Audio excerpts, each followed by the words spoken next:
Hello and welcome to another Dinocast. I'm Shaun and I'm here as always with Adam. Hey!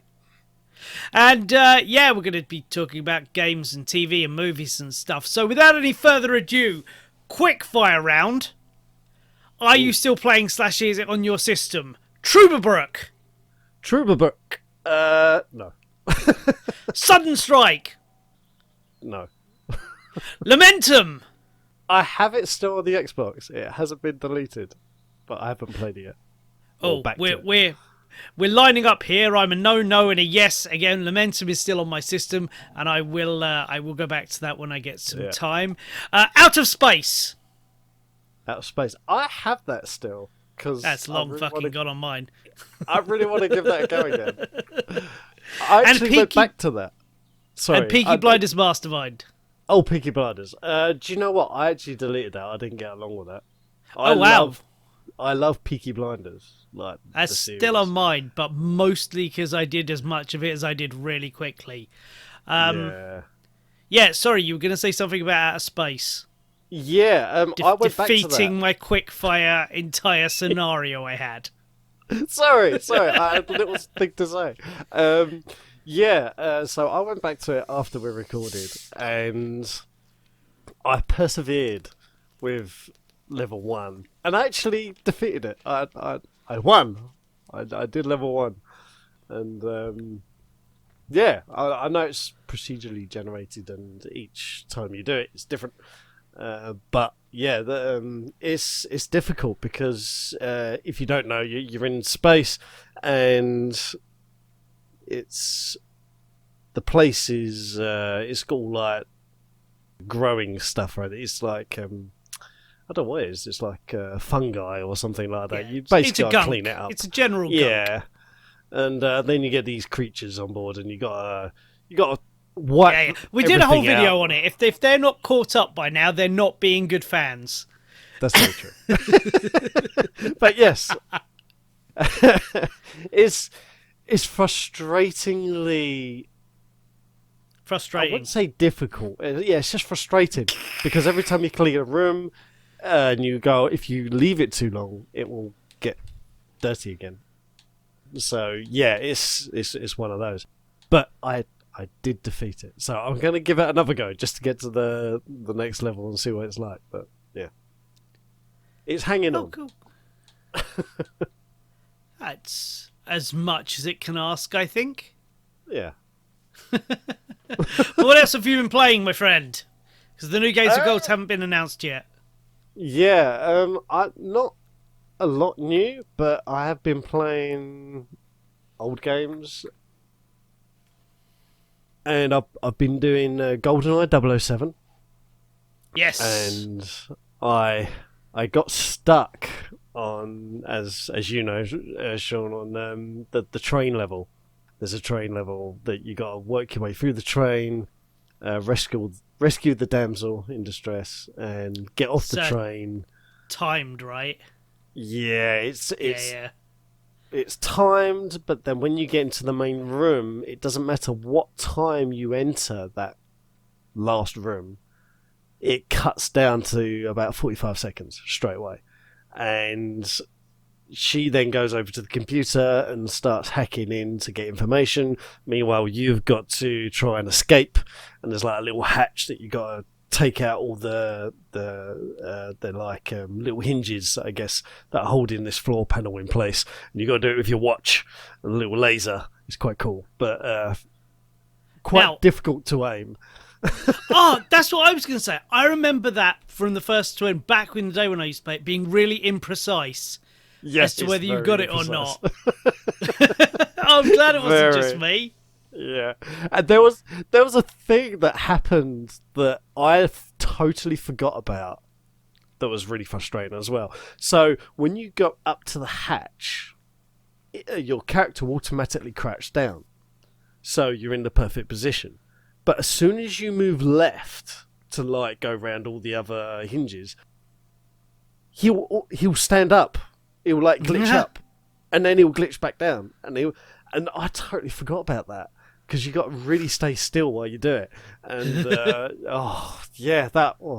So I eventually got that open, and then she goes, "Oh, I just need to get something else off the computer," and you're like, it's like 15 seconds at this point. You're like, "Yeah, come on, this place is going to blow up. I will leave your ass. Like, we've got to go." And so then she comes. I think it's about 4 seconds. So then you dive out the hole. As you run out, it's not enough that you've only got 4 seconds. No. There's people with guns on the left-hand side. So the first time I did it, I dived out, I turned around to shoot them, she comes out, the train blows up, kills her. Damn it! So then one of the criteria is she survives. So it's like, So then I did it again. The next time I did it, she got out. I led her away this time. She got shot. God damn it! Yeah. So then, this process happened like so many times. In fact, I think we was on a call with each other one of the times, and all Shaun could hear was me going, "Damn it! Damn it!" Just survive, you stupid woman. But I eventually did it. Eventually got past it, and there's this jungle level. I managed to do that. That wasn't too difficult, and I'm beyond that now. So yeah, almost done that. How far you got in that, dude? Did you carry on?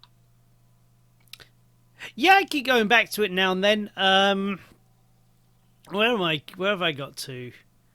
I've done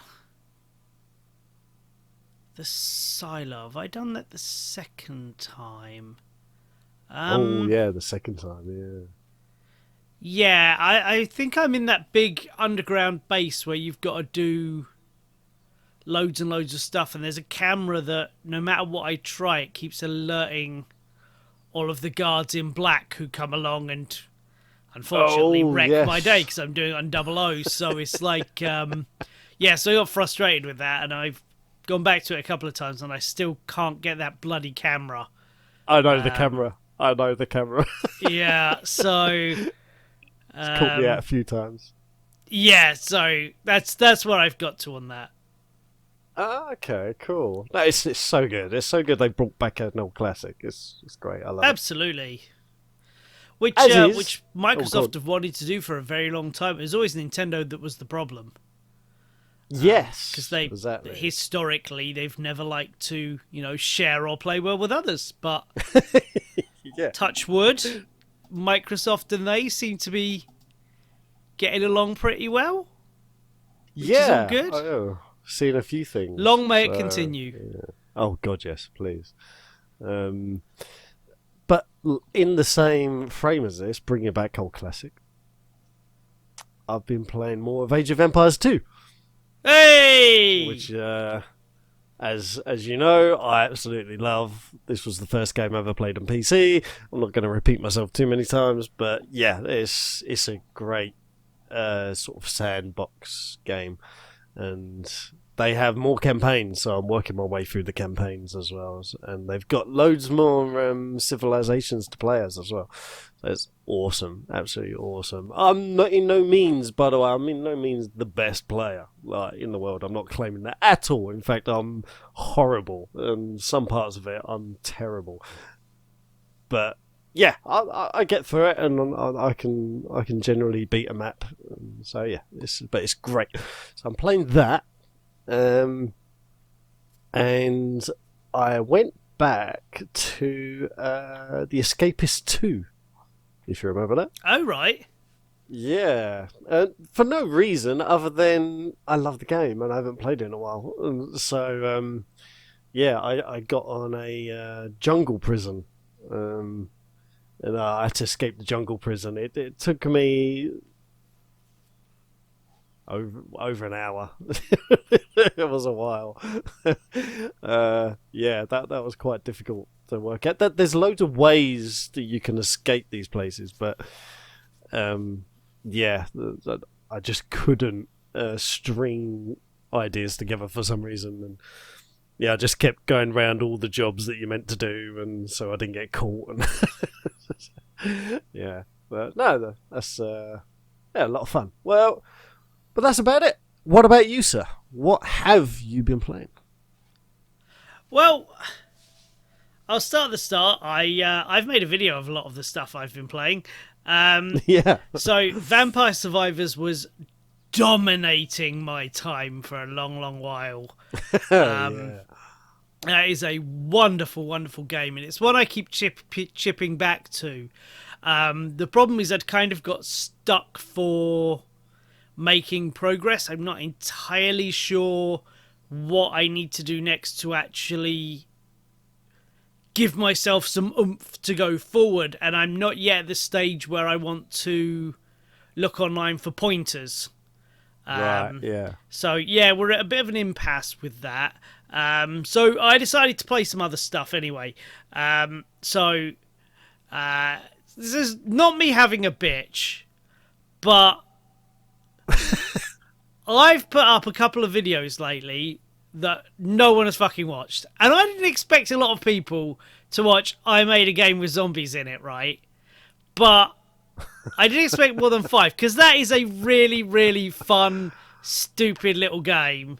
I watched it. And it's... You did? Did you get it? It's like the game is free. Like, there's this as much an advert as anything for go get a free game. But, yeah, I've played that 5 or 6 times. It's very, very fun. I got a little further than I did in the video, but it's not one I'm going to play a million times, so I could be playing Vampire Survivors. But that was very, very cool. But then I went back to an old favourite one I made a video on many, many moons ago. And I completed the 2020 Battletoads reboot. Oh, well, yeah. it's not a reboot, it's Cool. a sequel. Because I like a side-scrolling beat-em-up. And I was trying to get... there's a new River City Girls.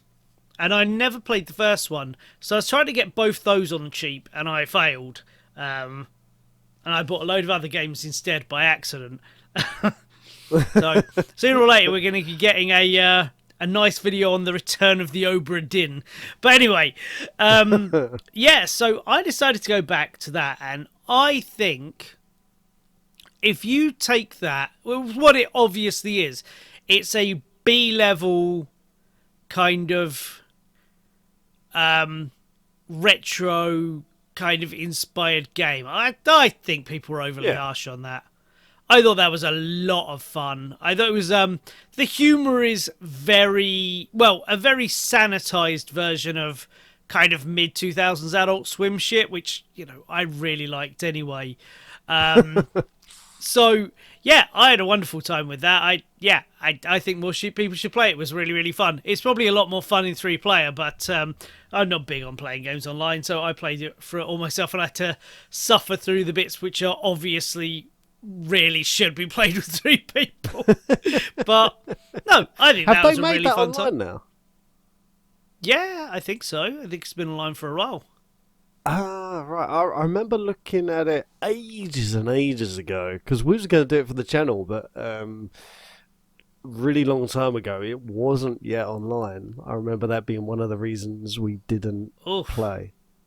Well, if it's not, that fucking sucks, because it really should be.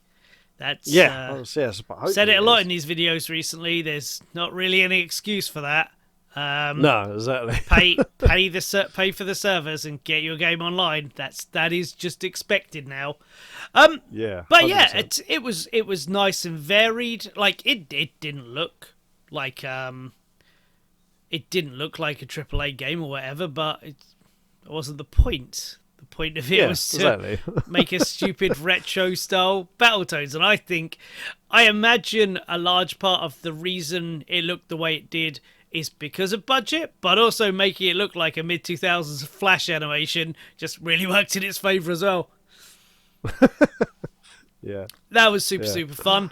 And then I've been playing Ghostwire Tokyo, a video I released on Monday that at this stage has 2 fucking views. So, watch that video, please. I did put time and effort into it.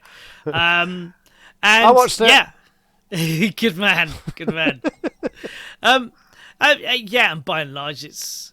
I mean, to be fair, If you watch the video, you will understand that by and large, I'm mostly complaining about it and saying the thing I kind of like about it is because I quite like Japan and Japanese stuff, so I'm really enjoying just walking around a giant, really heavily detailed Tokyo, whereas the game aspects I'm largely ignoring, and they are by and large just a minor annoyance because there's not much game in this game. It's it's like I know you love them, but it's the way I see your Assassin's Creed and all these other kind of AAA games, what they are these days. We have to have a big open world. Cool, what are you going to do with it? How does it benefit the game? But collectibles, though. It's like, yeah, I played Banjo-Kazooie 30-odd years ago, and it was kind of annoying then. Banjo-Kazooie is great, but still. But yeah, so yeah, if you want to know my thoughts on Ghostwire Tokyo, watch the goddamn video. It's been ages on that. But that's all I've been playing because mostly, I imagine like a lot of people out there, kind of killing time, not wanting to start anything that I can't just drop immediately because new Zelda's out next month, and yes, I've pre-ordered it. I'm going to say something controversial in a second, but yeah, I've pre-ordered it, but I'm not going to be playing it on release. So I'm going to leave it a couple of weeks. I've got a week off. I think it's out on the 12th, and I'm off from the 20th for the whole next week, and then there's a long weekend and that. So I'll get several hours in. I'll start it up when I'm off for my little birthday holiday and everything, which would be lovely. But yeah, I have pre-ordered this sequel. Okay. But I'm really not that excited for it. I haven't watched the newest trailer, and the newest trailer is the one where pretty much everyone I know, and even a bunch of people I follow online, have gone, oh, that's the trailer. That's the thing that I've been waiting for.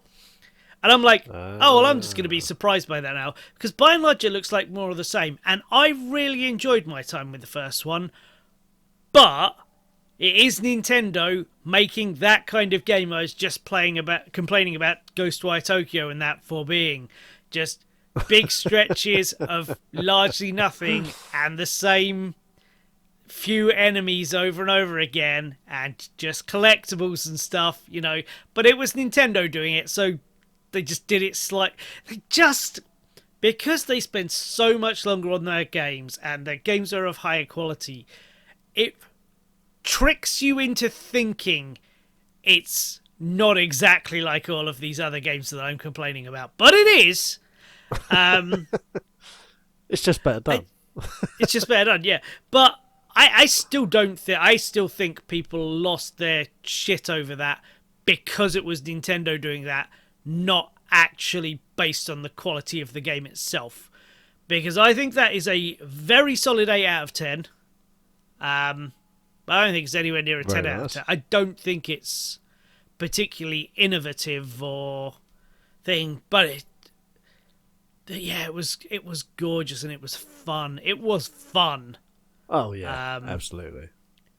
But yeah, but by the end I was like, because I figured out, it took me a while to figure out that what you need to effectively do, rather than what it's intimating, is just find all those Sheikah shrines and just going and doing all of those, and they're all little puzzle rooms, and it's just kind of like, yeah, but this isn't the main game though, so this is like a kind of a little side thing. And anyway, I have very complicated things about the last Zelda, but ultimately the critical part of me is overridden by the part of me like, yeah, but it's Zelda, I fought a giant rock monster, that was awesome, look at Calamity Ganon, look at it. Yeah, exactly. Exactly. Yeah. So yeah, I have pre-ordered it. I have pre-ordered it I made a game of pre-ordering it, and I lost, which is very, very annoying. Because that went up most places at 60 quid. Right. And I did not want to pay more than £45, which I technically didn't. Okay. Because I managed eventually to get there's a company called The Game Collection, and I pre-ordered it on there for $49.99, but with £6 of store credit, right? So that ducks it under. Oh no, I think it's $48.99 actually. It ducked it well under the £45 mark, but I don't get that £6 off that game. I have to get it off another game, which is fine because I'll probably buy Pac-Man World Repack or something. Yeah. So it's like, it's not actually. I have thought about gaming them again because they have Metroid Prime 4 up for pre-order at £42.99. So if I use my £6 on that, that's going to be well under £40. And I'd like to think that because I'd pre-ordered it, they would honour that price. So I was seriously thinking to do that, which is a long-term investment because we have no idea when or if Metroid Prime 4 is actually coming out. But, you know, sometimes you got to try these things. But I was so annoyed because I did eventually see it come down to £43. Dead on $42.99. I was like, no, if I'd have just held out another week. Someone did a flash sale because I reckon they'd pre-ordered too many copies. It's like, oh no, I could have got it at a better price. Like I always do. I always try to do that with new releases and stuff. And I'll even sometimes wait. It's the reason I've not got. Well, it's not the reason I've not got Sonic Frontiers yet. You know what it's like with the 3D Sonic game. It's really 50-50 as to whether it's going to be good or not. Well, in fact, it's not even 50-50. Most of them are terrible. But then but this one was so divisive. I said I was not paying more than £20 for it, which I've technically not done, as I've got a way around it, and I've got my sister to buy it for my birthday. So that will sit on my shelf for a good while, and then while I play Zelda, and then I'll play that Sonic game. Yeah, because I was in for a really harsh time of it because in the middle of the month was coming Zelda. That was a strange way to phrase a sentence. Anyway, so you had Zelda in the middle of the month. Then the week I was off, Suicide Squad Kill the Justice League was released. And the last week of the month, the System Shock remake was being released. All of which... no. All of which I'm going to buy. Yeah. The System Shock remake I was hyper excited for. Zelda, like I say, I've not seen the thing that makes it look different to the last one. So I know when it's in my hands I'll be having a ton of fun, but it's not really something I'm excited for. And Suicide Squad Kill the Justice League looks worse on every subsequent showing as it's got closer and closer to being released.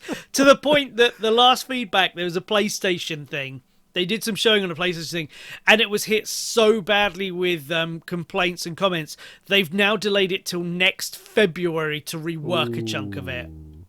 That ain't a good fucking sight. Well, basically, what I got out of it was people were saying, yeah, you know that terrible Avengers game from a couple of years ago that died on its ass? It looks like they're doing that. And it... Oh, dear. Yeah. Yeah. So... Yeah. Oops. I saved me £50 for now. Anyway, I hadn't pre-ordered that either, so I was waiting for that to come down cheap. But there's no way I'm paying full price for that until it's out, and I knew it was good. And that's unlike me with the DC thing. You know, I pre-ordered Gotham Knights, and I knew Gotham Knights was going to be shit. I didn't know how shit it was going to be. I thought it was going to be... I honestly thought it was going to be better than it was in many ways, because it was inferior to an Arkham game. From years and years ago, but it could have been significantly worse if they'd have forced the online multiplayer thing or something. It could have been worse, but not a good game at all. But that is what I've been playing, and presumably, and also diverged into what I will be playing. So yeah, I hope you enjoyed that section. Look forward to a return of the Obra Dinn video in the next 6 months. But Adam! Yes? What have you been watching? Be it TV or movies or whatever. We've got a fair few to get through. Not too bad, but a fair few. So, me and my wife, we'd come to this point where we'd finished most of the series that we was watching. Have you completed Netflix? Achievement unlocked. No, yeah, I wished. But no, all the series that I mentioned in basically all the other Dinocasts, I'm not going to go through them all. I've already mentioned them. But yeah, we basically completed them, and we're waiting for more series to come out. I believe most of the series that we was watching are releasing more, so that's great.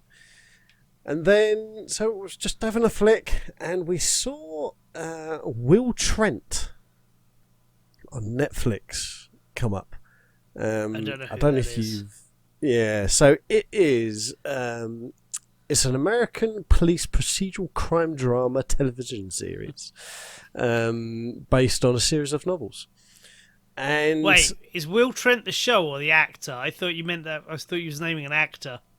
It's both. Will Trent is the name of the character that the actor plays, but that's what the show is called. Yeah. But the actor isn't called Will Trent. No. The actor That's what is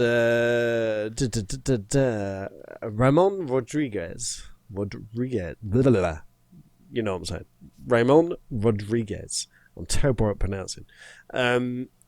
So, yeah, and so he's this detective that kind of... He's rubbed people up the wrong way based on... Every detective show. Yeah, exactly. Does he have a hard boss who wants things done by the book?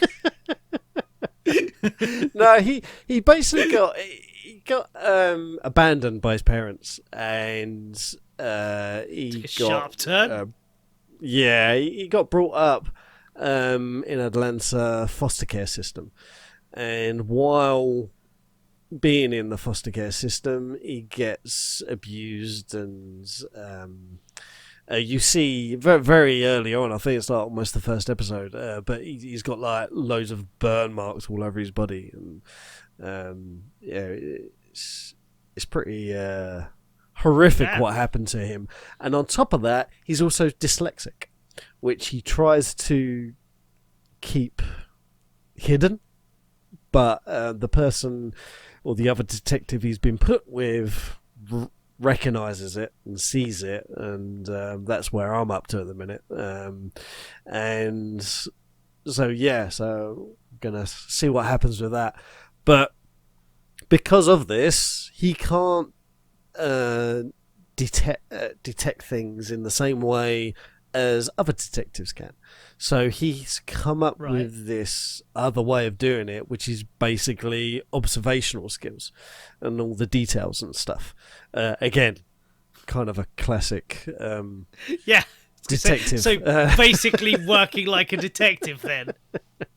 Yeah, but more so. So almost a bit like Psych, which I'm still watching, by the way. And so yeah, he just picks up on details, and it makes for a very interesting sequence of events, because he goes in looking for these observational details that other detectives like wouldn't normally be looking for. I mean, they're looking for details and stuff, but not in the same way he does it. And because he's dyslexic, and because he grew up in foster care, and he's got this, hard past, he really doesn't get along with too many people that well. But he's a fantastic detective, so he kind of gets a buy a little bit, and yeah, you just see people being rubbed up the wrong way, and how they all deal with it and stuff like that. But yeah, we're only 3 episodes in. Yeah, 3 episodes in, and it's awesome. It's absolutely awesome. It's really, really good. Some of the stars, if you're interested, is say Ramon Rodriguez, Erica Christensen, and then we got Jake McLaughlin, and and more, if you recognise those people. But yeah, that's not all I've been watching. We saw, as you probably remember, we saw Rust Valley Restorers back a few years ago now. In fact, it was one of my picks for our end of year special. And I remember you talking about this. yeah, and we was waiting for the next series to come out because it sort of stopped because of the whole COVID thing. But little did we know, they actually tried to carry on. And Mike, who is the star, Mike Hall, he's the owner of this Rust Valley Restorers. He's basically got a massive plot of land. Excuse me, a massive plot of land in British Columbia, and the valley is called Rust Valley because there's like loads of junkyards, and the weather there is really good for cars not ironically rusting too quickly. And he's got this field full of cars, and it's a calamity how on earth he actually manages to make any money during the course of the year. But he does, and he turns out some of the most beautiful cars. And so anyway, we was waiting for the next season to come out, and when we looked, we suddenly saw season 3, and we thought, oh, we've seen season 3. That's on Netflix. It's got seasons 1 to 3. But as I'm looking, I'm thinking they're not the episodes I've seen from season 3. So what the hell's going on here? So what it turns out is Netflix, I don't know if this was Netflix choice or whether this was the show creators at the time choice, but they split season 2's recording into 2 seasons and released it as season 2, season 3. And then later on went to, I think it was Motor Trend on demand, and then released season 3 as a proper season. So now you've got this situation where you've got, on Netflix, you've got seasons 1 to 3, but then over on demand, you've got season 3. And there's also season 4, but we can't. Season 4 isn't available to the UK yet because it got released, I believe. I think it was March or February this year, but it was over in Canada and America and all that side. It hasn't come over here yet, so we're waiting for that to come over. It's absolutely awesome. It's an awesome series. Even if you're not into restoring cars, it's hilarious. It's kind of a comedy, like just a comedy of errors almost.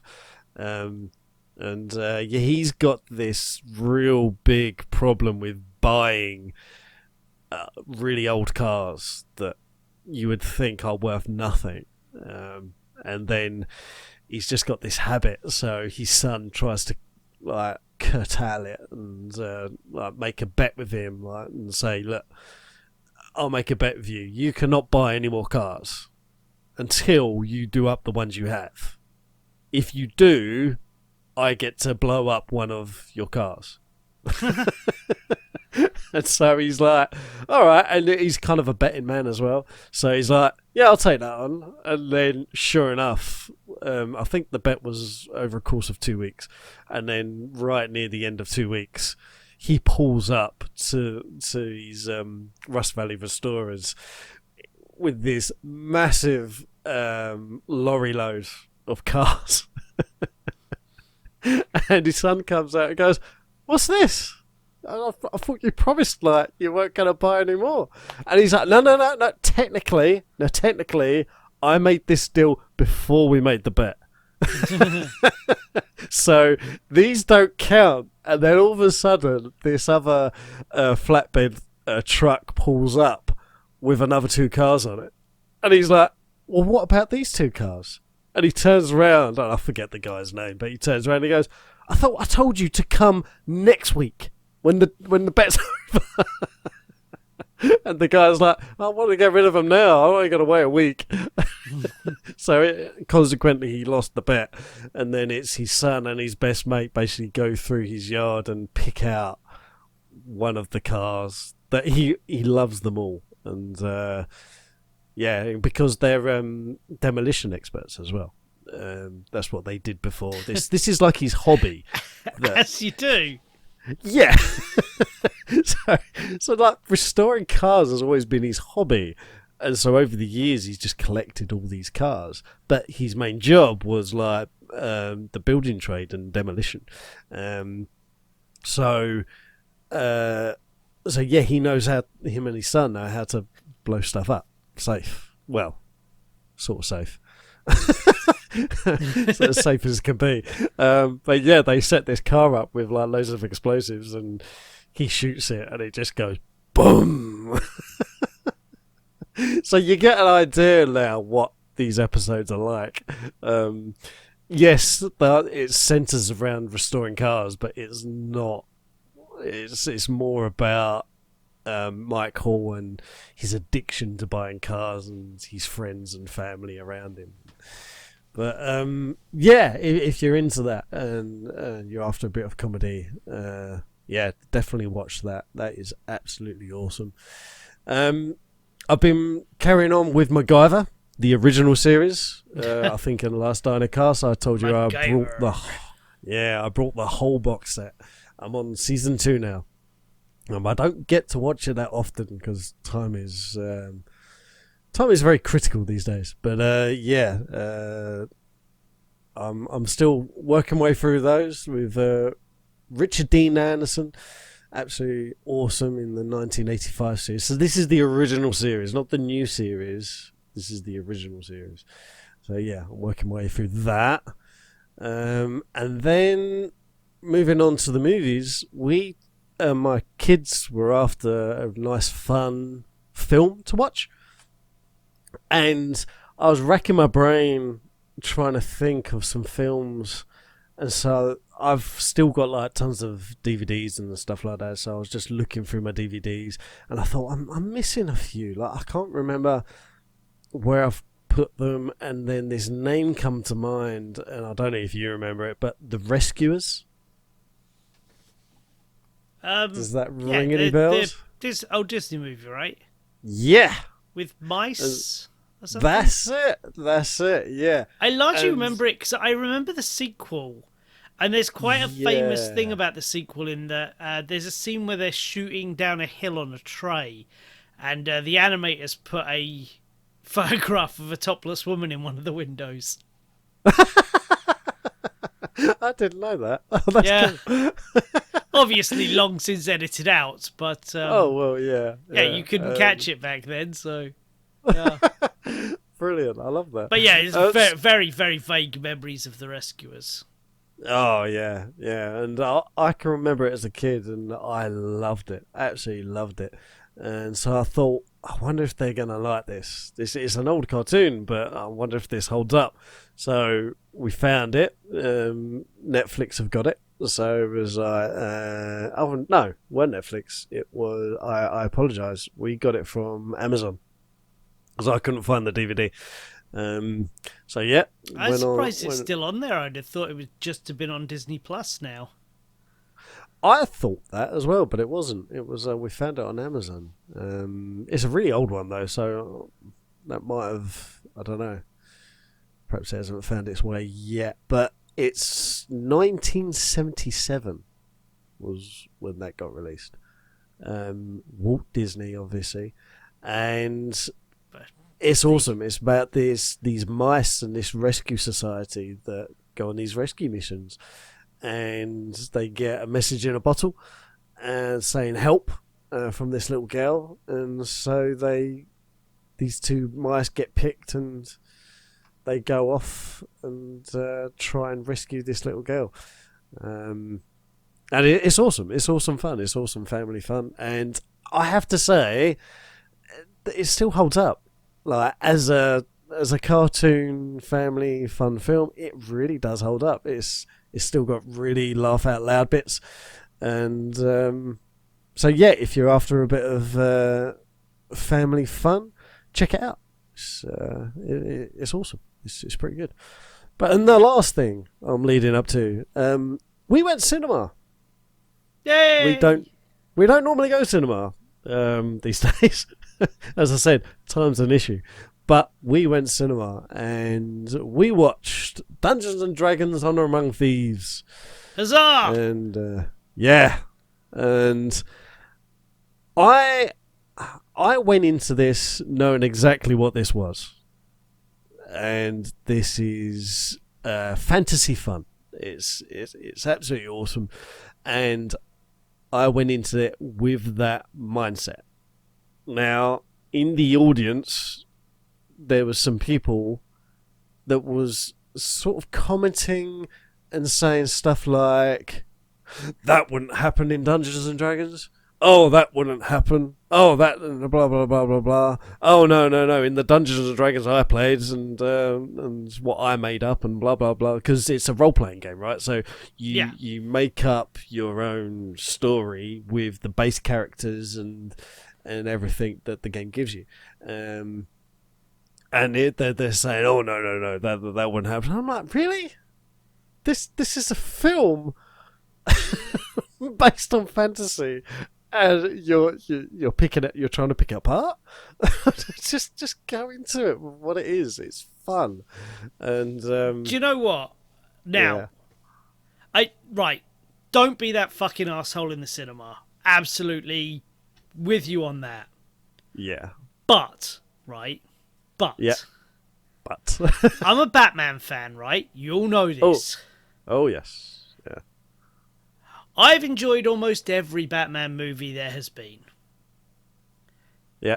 But I can't say there's not the part in the back of my head that every time he kills someone in almost every single movie, thank you, the Batman, he didn't kill anyone. I'm just like, that just takes me out of the movie. I'm like, well, you don't understand Batman. That's not Batman. It's not what he does. But what you do, right, is you go in there and you go, right, so from their point of view, Dungeons and Dragons on screen. There was that terrible movie with Justin Whalen. Yes, I remember his name, and he was Jimmy Olsen in the New Adventures, Lois and Clark: The New Adventures of Superman with Dean Cain and Terry Hatcher. I have no idea why that's a piece of pointless fucking information that floats around in my head, but there we are. Right, so they had that movie. That was followed by certainly one direct-to-video sequel, which was actually kind of fun. Okay. But Dungeons and Dragons is largely portrayed on screen as a joke, which, to be fair, they kind of did again here. Yeah. So you've got to imagine, if some of these people have been fans of Dungeons and Dragons for 30 years, and they're like, oh, we're getting a big budget movie, and still it's not adhering to the rules of the game and stuff like that, I can understand them being a bit annoyed. But you don't sit there and moan about it in the screening because you just don't want to be that kind of nerd. And chances are they're probably one of these pricks who have waited forever for board games to be popular, and they're now like super popular. Well, they're fringe popular, but they're far bigger than they've been in a long, long time. So yeah, it's been, every fan base has, unfortunately. People like that in it, and I mean, I get it. I do get it. Like, if you're a fan of something and something comes out that's not quite how you see it, then absolutely, yeah. Like, but don't sit there in the cinema and keep it to yourself. That's absolutely right. Because at that point, you're ruining everyone else's time, and that is just not okay. And and me and my buddy will like. It's not hard to just whisper shit to your mate in a screen. You don't disrupt anyone. That's all it is, you know. Exactly. The guy would have got a good shut the fuck up from me, but I get very annoyed people talking in the cinema. Yeah. But anyway, but the film itself. Yes, the film itself. As I said, I've never played funny enough, I've never actually played the board game. Although Don't I want call it to. a board game. Don't Well, not call it's it a a board role-playing. game. Sorry.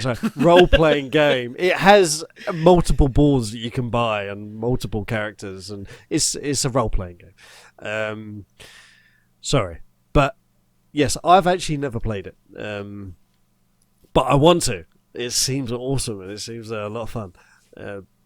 But that's what I see it as. It's a lot of fun, and so I went into this thinking that, and because I went into it with that mindset, I loved it. Absolutely loved it. And it almost didn't matter, like, the storyline of it, because the actors, I think, really pulled it off. I mean, you got Chris Pine, awesome. Hugh Grant, awesome.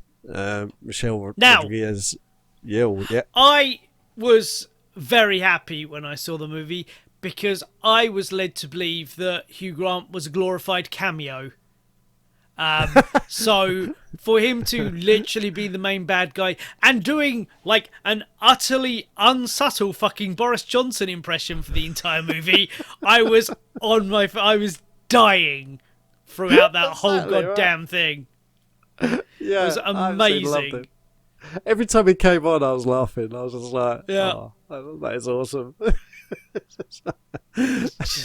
Everybody's like lovable rom-com star is now like an evil dude in Dungeons and Dragons. Awesome. Yeah. And yeah, it's such a good film. Like, both my boys enjoyed it, and they're of varying ages, and yeah, my wife enjoyed it, and most of the people that come out of the cinema I was hearing about, and as you walk out and as you do, everyone was saying, "Oh, I really enjoyed that. Yeah, really enjoyed that. That was awesome." And the main thing that came out of it was that was a lot of fun. I heard that over and over again walking out the cinema. I was just like, "Yeah, it is. It is a lot of fun," and I think they've done a good job in that thing. Me and my mate went along to see that, right? Yeah. And we had very low expectations because, so it was one of those cases where we were seeing that while we were waiting for something else to come on. Okay. Yeah. I forget what we were waiting to come on, but whatever. But it's not that either of us didn't want to see it. It's just that the trailer, right, has this weird, irreverent humour, which just felt like they'd taken the funniest moments from the movie, put them all in the trailer, and like the rest was going to be a slog. So to go into that movie and somehow for 2.25 hours, they have that exact feel from the trailer, that weird kind of quirky, everything's a little tongue-in-cheek, even though they're not completely winking at the audience, kind of nobody's, like, everyone's camping it up and no one's taking it too seriously, even though the stakes are quite high. Like, that was amazing. I don't think I've ever seen a movie with exactly that tone before. Yeah. It was really, really something quite different. Because like everyone was in on the joke, but they weren't making a joke of the thing they were doing. That was excellent. Like the tone was absolutely excellent. Yeah. Absolutely excellent. I freaking loved it. Yeah, I did. A lot of people are calling for a number 2. I have no idea. I'd love to see more of it. Yeah, I would. I think it's done pretty well.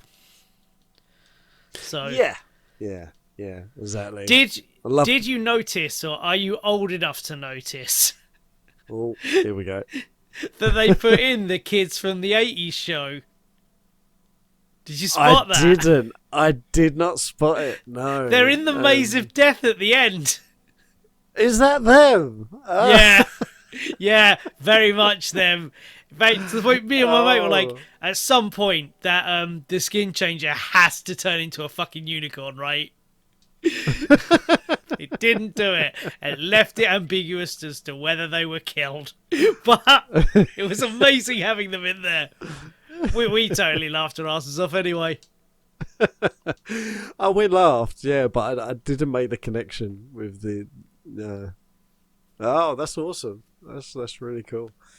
But yeah, so go see it if you haven't seen it. Go see it if you've already seen it. Go see it again. Awesome, absolutely awesome. But yeah, that pretty much rounds off what I've been watching. Over to you, dude. All right, well, I'm not going to go through everything I've watched between here and there, but I have some great things. So,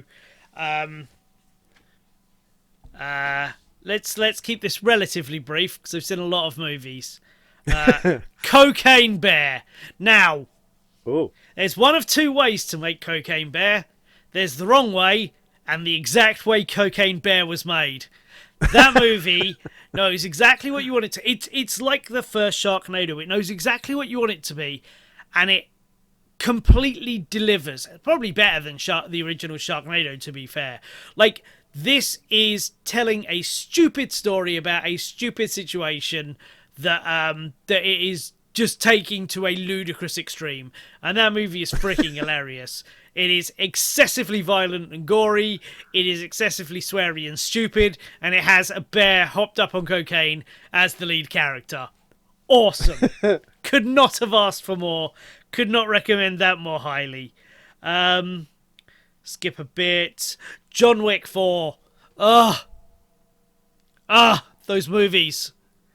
I would say, because I realise some people won't have seen 4 yet, so we're not going to spoil it. I haven't seen it yet, no. I will say that is the most perfect movie series I have ever seen to date. So, Ooh. 1 is one of the greatest action movies of all time, and the second one's even better. 3 expanded the world so much, and 4, which is 3 goddamn hours. It's amazing. 4 is all about facing mortality.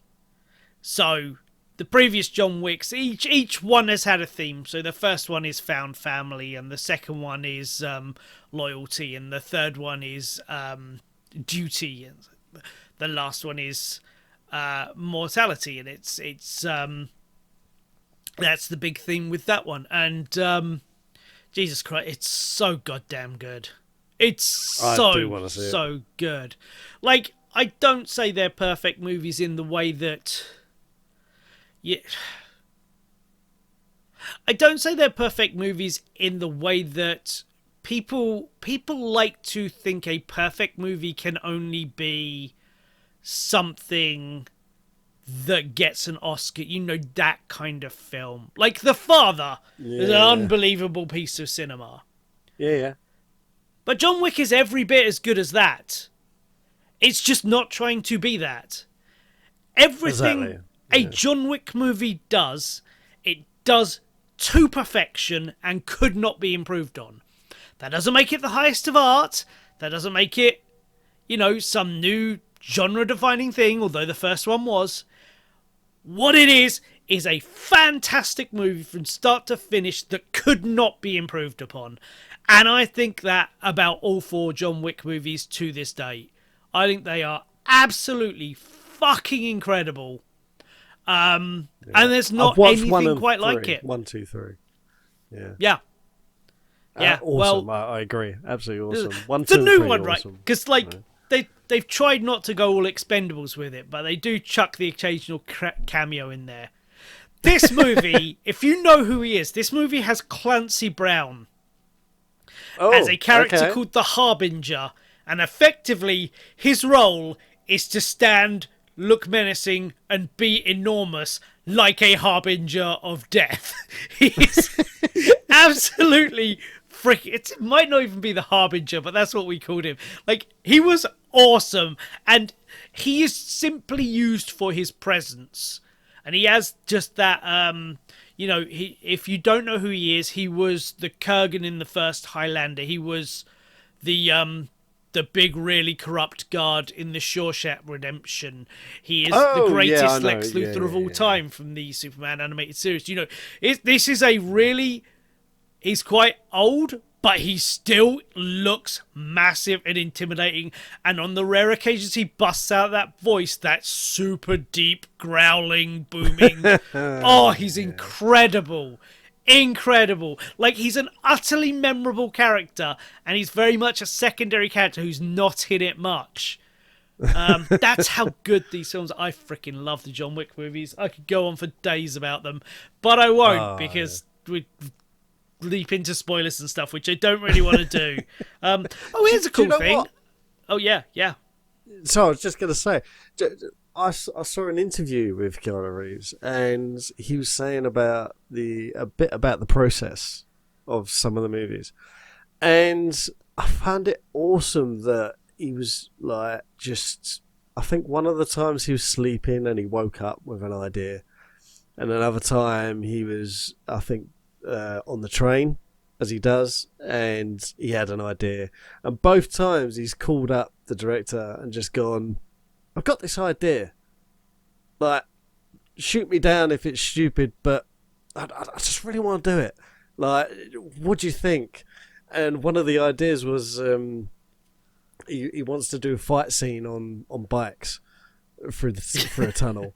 And that was the image he had. And the director just turned around and went, that's awesome. Yeah, we're doing it. I was just like, yeah, like that's what you want from a creative process, isn't it? It was like just this idea that just comes in at the last minute, and you're just like, yeah, we'll make that work. Yeah, that's fantastic. Yeah, we'll do that.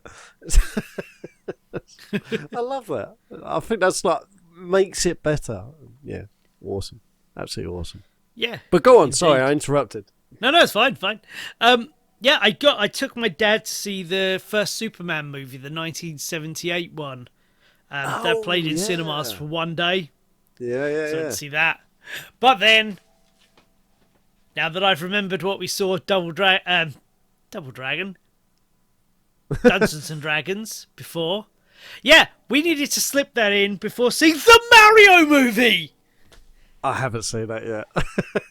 It is amazing.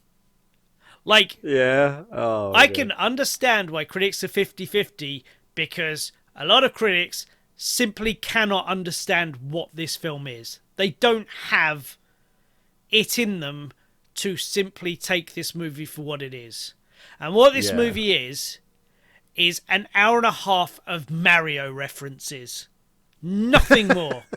It doesn't try to be anything more. It doesn't aim to be anything more.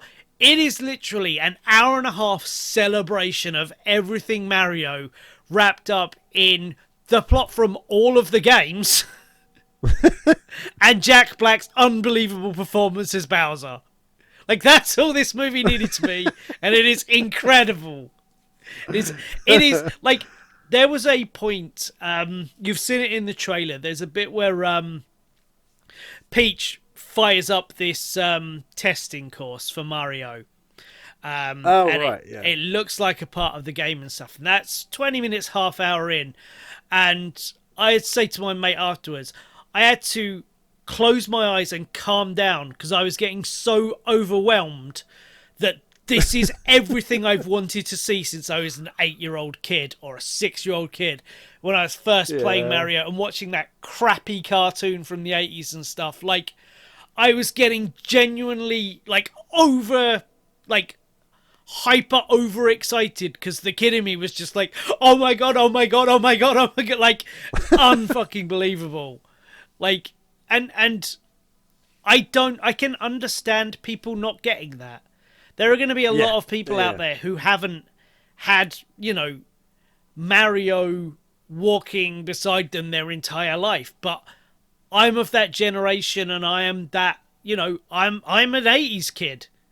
And absolutely, Mario was enormous in the 80s and the early 90s, and then that terrible movie kind of killed it a bit. And then Nintendo went a bit weird and did the N64 and stuff. They never quite got it back until the Wii, and even that was shovelware and stuff. But no, I have, to one degree or another, I've always been playing a Mario game. Like, I didn't get a Wii for ages, but I would still like sit on my PC and emulate Super Mario World every couple of years, or Super Mario Bros. 3 or something. It's always going to have it's always going to have a strong pull because, as we were discussing earlier, Nintendo games are incredibly high quality. A couple of years ago, that Super Mario 3D All-Stars game came out, which has Mario 64 in it again. And without having to look up a single star, I went through and I completed the entire thing, largely from memory, for that I haven't played it in like 10, 15, maybe even 20 years. No, I've emulated it, so I've not played it in a very, very long time, but it left that strong an impression of me that that I could just remember it, because that was the game to make 3D games, or 3D platforms at least. I would argue. Yeah. It's heavily, other 3D games were still doing tank controls at that time, so it was possible. It's one of the most acclaimed and well-regarded games of all time, and it possibly still doesn't get enough credit. If that's even remotely possible to say. Yeah, so no, I watched this movie. It's unbelievable. The one thing that disappointed me was the end of credit cutscene, which is great and is a reference and stuff like that. But I wanted it to be a mild spoiler here. This is a mild spoiler for something it isn't. I wanted it to be Wario. I wanted Wario to pop up, but he doesn't. But what they do is very fun. It's doing preposterous business, so yeah, there will be a sequel, which is awesome. Next year we're getting another Sonic movie. That Mortal Kombat movie from a few years ago that I thought was shite, but a lot of people really liked. That's getting a sequel, which is apparently finally going to be Mortal Kombat this time. So really looking forward to that. There is now the possibility that video game movies are going to be the next big thing. It's taking over TV with The Last of Us. The Halo show, while not the most critically acclaimed, getting big numbers and stuff like that. So yeah, we may be on the verge of the video game thing. And then I'll finally get someone to make an incredibly disappointing Deus Ex game. And the BioShock TV show will probably disappoint. And I'll be very annoyed that people don't understand nihilistic near-future cyberpunk in which the point is that everything is fucked and there's nothing you can do about it, which is my favourite genre of sci-fi. It's what I want to see. I mean, Fallout is fine. You can make a thing of that, because to one degree or another, you always leave the world slightly better at the end of that. Every Deus Ex game ends with, you've kind of foiled them, but there's nothing you can possibly do to stop them. You've delayed the end, possibly by a few years. Well done. You probably died in the process. Deus Ex.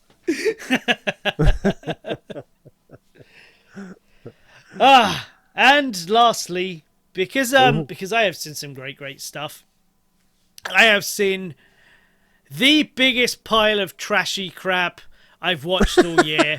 And again, it's one of my favourite things I've watched. I saw Renfield, which is the movie with Nicolas Cage as Dracula.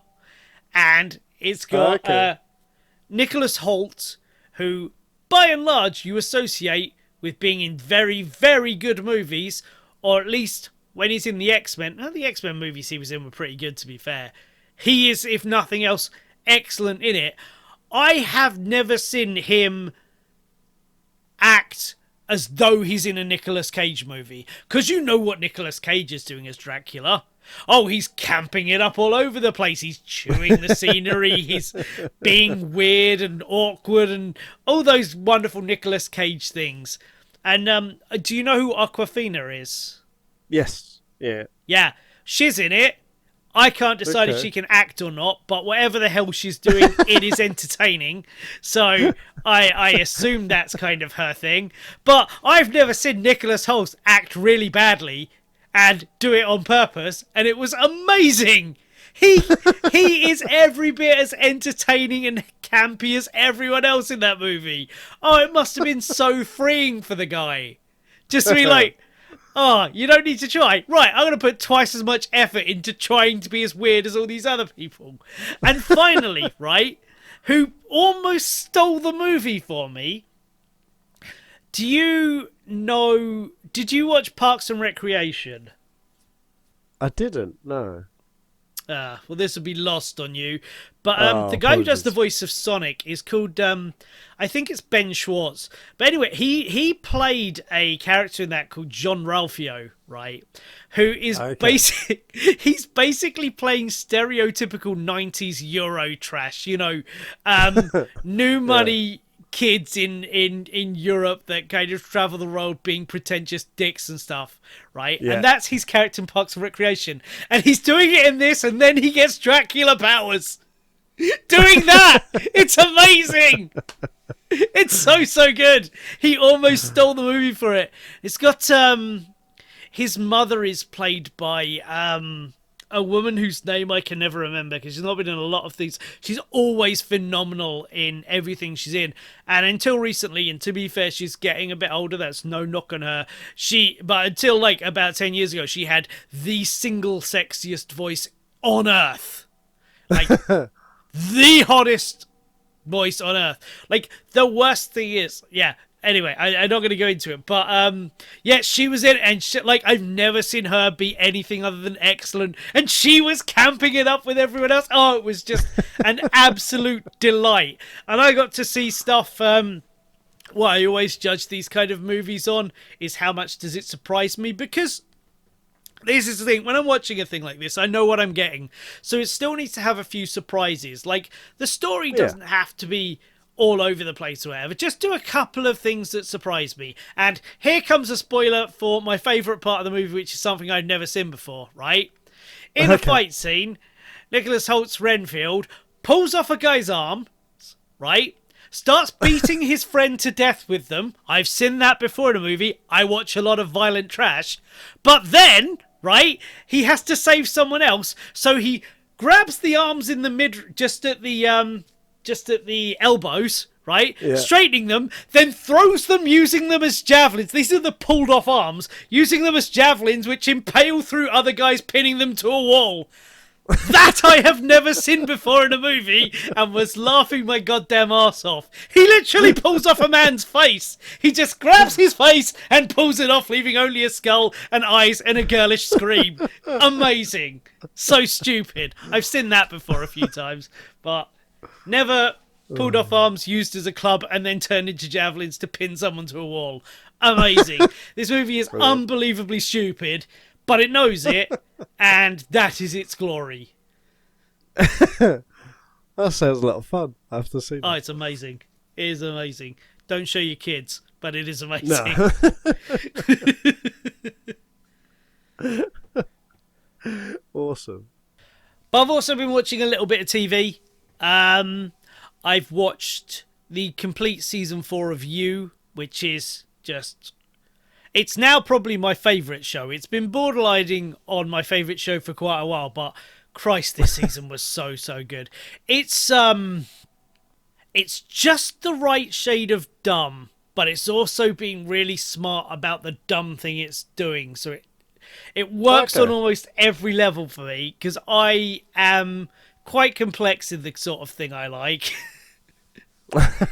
Or I can be, but yeah, something like You, the show You, is just perfectly balances just doing something really dark and psychologically torturous and really quite deep in that regard, while being a romantic comedy about a serial killer. It's fucking amazing. It's such an amazing show. But yeah, I'm not going to get into that, as that is relatively new, and I don't really want to spoil that for our lovely viewers. Although I will give it a whiplash, because I just watched that season, and one of the main stars in it, I've just started season 3 of Picard, and he's one of the main characters in that, playing someone very, very different. So that was a bit of a surprise. I almost wish I could have had more of a break, but I want to watch Picard before it's all spoiled for me. But I've only just started that, because between those two, while I was waiting for Picard to finish, I wanted to watch season 5 of Aggretsuko, which is a really awesome, like, it's one of my favourite animes. It's just kind of a romantic comedy about a cute little red panda girl who's trying to navigate the working world and find love and stuff like that. But she also gets super angry and screams out death metal, which is awesome. And it was renewed for a 5th and final season. So now, sadly, I've watched all of it. There is no more to be had. The last season was really quite weird. It almost feels like they wanted to be 2 seasons, but I think they were always told they were only getting 1, so they didn't quite know how to carefully weave everything they wanted to do into just 10, 15-minute episodes. Because that's hard. Yeah, because like the first half of the season is it does focus on Haida, who's one of the other main characters, her partner, and his kind of descent. Because like one of the things the show is really great at is, and what it's always done, is highlight the pressure of expectation on Japanese people in Japan and what their work culture is and all stuff like that. So that's always been almost like a character within the show, which is really, really cool and really, really interesting, and allows for a depth of character that allows for a depth of realism in the characters that you don't get in a lot of anime, and that's not why we're watching it. I'm currently 7 volumes through No Gun's Life, which is about a man with a gun for a face. I'm not necessarily always looking for something dead serious and deeply grounded, but when there's aspects in it, it can help you love the characters a little more. The whole first half of the season is about Haida kind of losing everything and slowly spiraling further and further down. And they're doing that because, 1, he's perhaps the most interesting character in the show, and 2, the last 3 episodes, maybe 4 episodes, are suddenly about Aggretsuko running for their version of the Senate or Congress or whatever you want to call it. They're trying to be an MP. And that kind of... So I get what they're doing. They're giving her they're showing Haida in this state because it's the most interesting thing for him to do, but also for that to be the kind of person she's then going to champion, because they've seen life from that side. But it just felt like complete whiplash of... It could have done with doing a season about Haida's descent and then him stabilizing himself, which would have introduced the elements that then went to the political side, i.e. his family and him being... Which has come up before. His family's ashamed of him and all stuff like that. It's been a theme through the whole show. And then it could have done with another season to then properly get into oh my god, she's actually running and stuff like that, because it feels very rushed, and a lot of the conflicts, dilemmas, and soul searching that's within that feel quite glossed over, which was quite disappointing. Which is not to say it wasn't very, very good, but I might say it was because of the last 4 episodes, it might be my least favorite season, because they didn't have enough episodes, or they didn't have enough time to do what they were doing. I was disappointed, but that is no way stops it from being an excellent show. And season 2 and 3 are amongst the best anime ever. It's absolutely like laugh out loud. I have to pause this so I can just calm myself down. Funny thing, and that's where it really drills into like the office culture life as well. So really, really fantastic show. I'm very sorry there's not going to be more of it. And that... Sad face. Sad face, because I don't do an awful lot of TV. That's all I've been watching the last couple of months. 20 episodes of TV. Oh, that's a little unfair. I do watch Bob's Burgers most weeks. I love that show. So wholesome. You should watch that. That's amazing. If you've not seen that, I think it's all on Amazon. I've caught a couple, but yeah, I do need to actually sit down and watch them properly. It's one of those shows that every season will add layers to the characters, to the point that we're at now. Like it's the reverse. Like American sitcoms have a problem that after season 3 they collapse, and this doesn't happen with all of them. It's Always Sunny in Philadelphia. Curb Your Enthusiasm is still great, but you'll notice with a lot of them, and a lot of these shows, it happens a lot quicker. In fact, you can probably say it with most American TV shows. Anyway, it's the Friends thing, the Frasier thing, this is the Simpsons thing, which took a little longer. Effectively, after a couple of seasons, every character will have lost their depth and be that one funny thing and that one sad thing. Okay. And that's their character, because they've boiled the character down so quickly and so precisely. And to be fair, it's going to happen back in the day. It's going to happen more when you've got 22 episodes a year and everything like that. But they all lose their complexity. They all lose their edge. They all lose their capacity to surprise.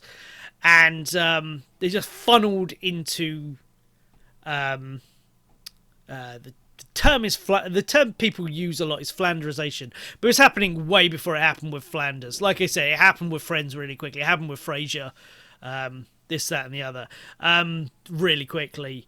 But Bob's Burgers is kind of the opposite. They kind of started with their...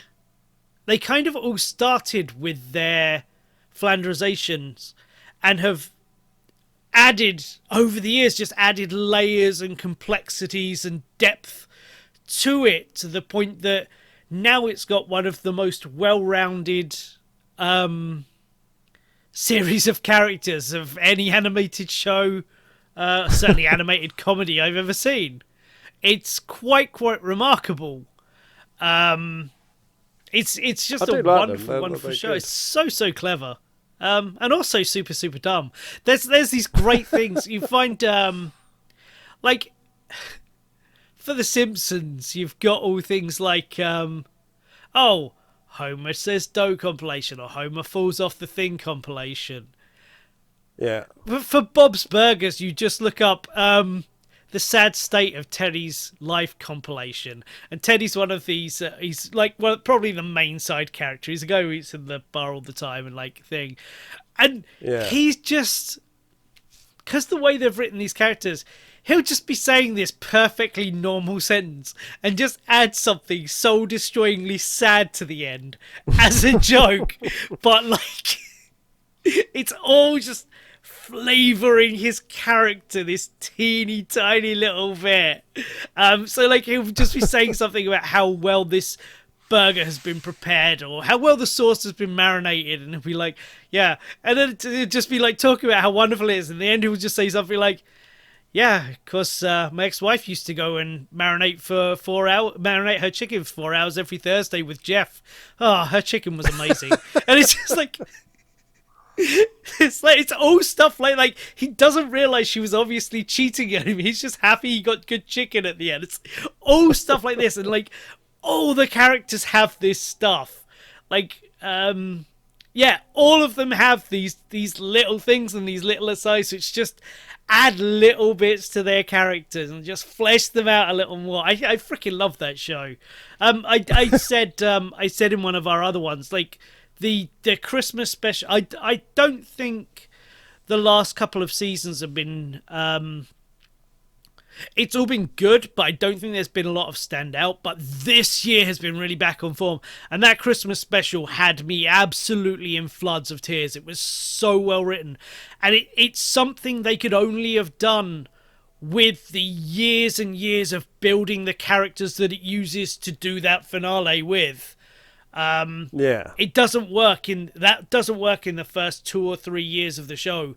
You need years of it to build up to something like that. So when they have that idea, it's the layers to it and the depth to it is absolutely incredible, because you've had 13 years of getting to know this character and understanding what they're doing and how they're doing it and why it's so poignant. It's wonderful. It's a wonderful, wonderful show.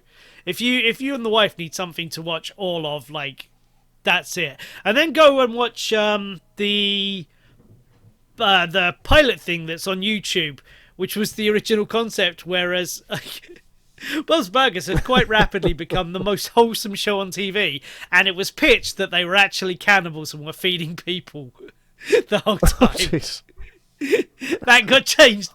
Funnily enough, that got changed before the first episode comes out. And I think it's the first episode where they get condemned for serving human burgers, but it's a joke by their kids.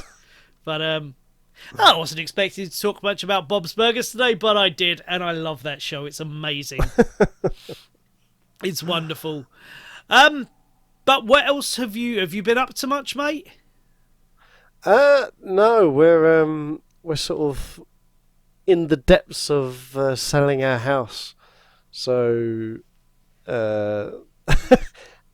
any time or extra time I have is not a lot.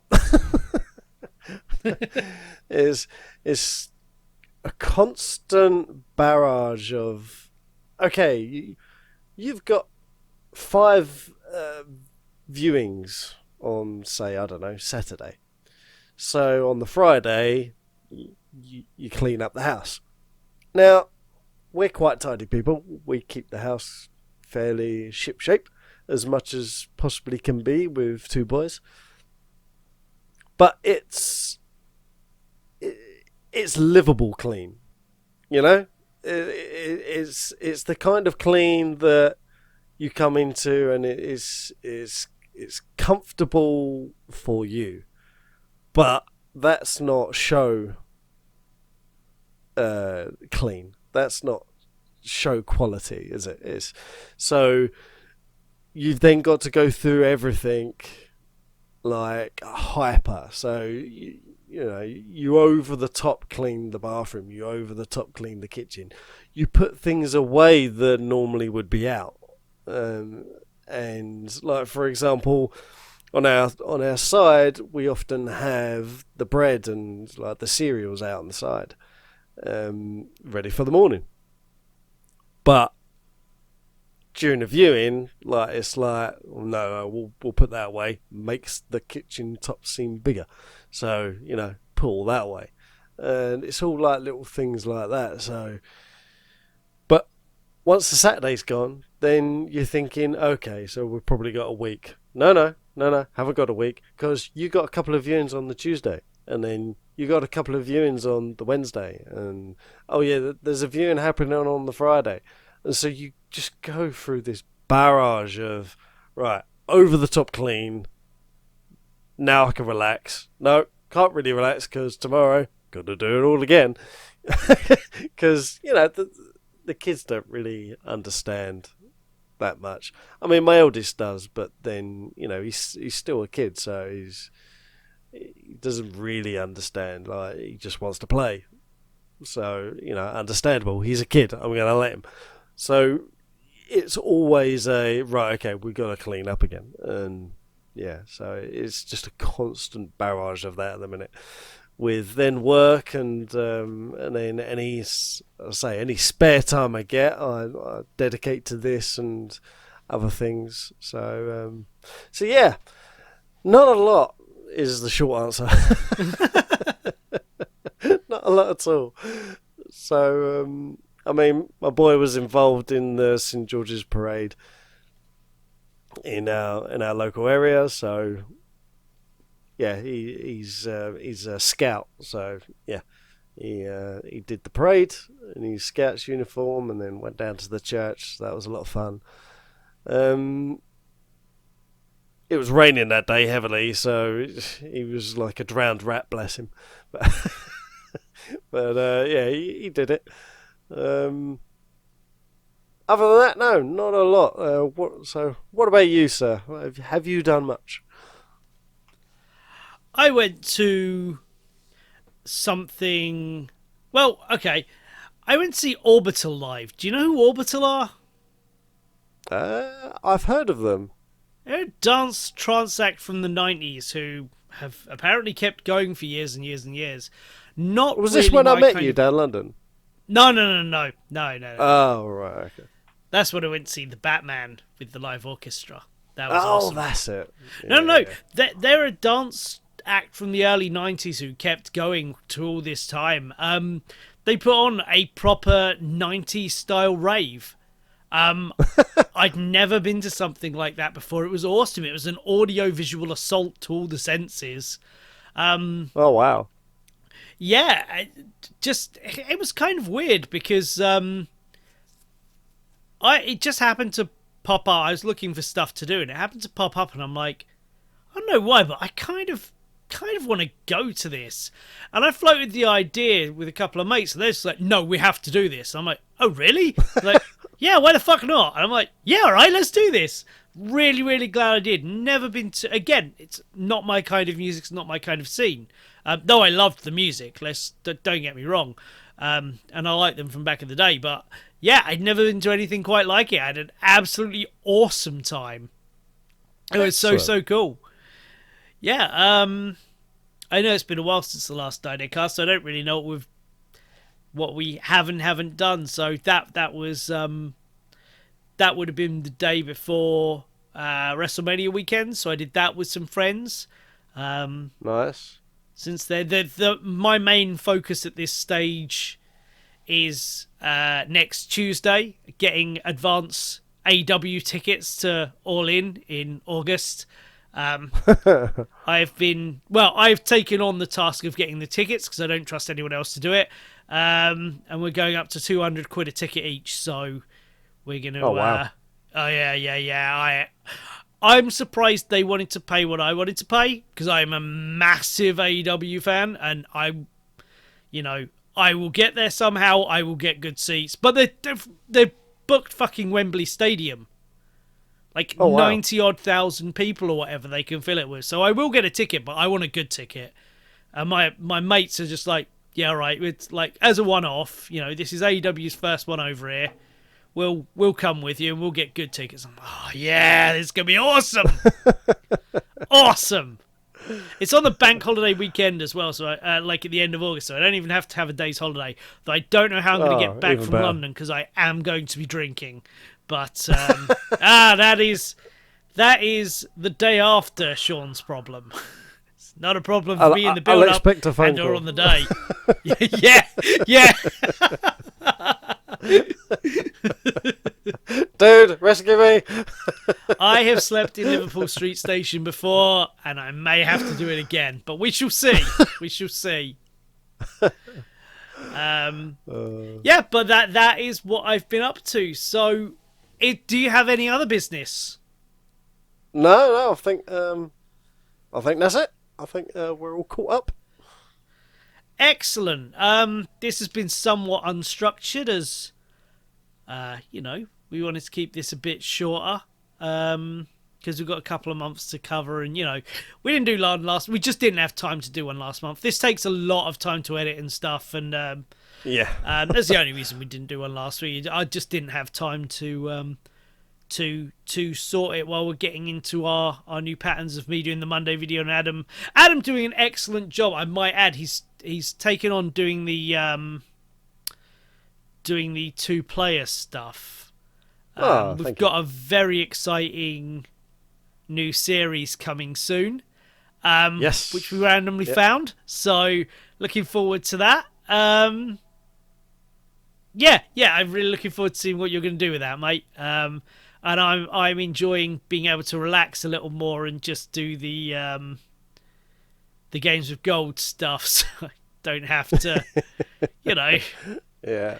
It's not so mental. Yeah. So, what is your word and/or phrase you want people to put in the comments to prove they've listened to this point of the podcast? I think just because of how awesome the series is and how awesome you said the movie was, I think we've got to go with John Wick. Ah, fantastic. Okay, so if you have listened this far and you aren't a dirty, filthy, stinking liar who skipped somehow, you must say John Wick to us on social media or the comments, or if you see us in the street, just kind of come up gently behind us, just really, really quietly behind us, just say John Wick. Yeah. And we'll give you a curt nod and go our separate ways. But if you're a liar, if you are a dirty, filthy, stinking liar, and you've skipped to this point of the podcast, and you think you can cheat, then sneak up quietly behind us, just ever so quietly, and whisper, McGuyver. And we'll immediately turn and stab you in the eye, because we will know that you are the wrong kind of person, the bad kind of person, not the kind of person we want to be associated with. Oh yeah, I've just been to an Orbital concert. Oh, there were lots of strung out junkies from the 90s, lots of people getting their E's on, but you know, now they're all in their 40s and 50s. It was not quite the night that it could have been back in the day, but we don't want to associate with you and your kind of people. We do not. No, sir. So just, say the right phrase and all will be well. Goodbye! See ya!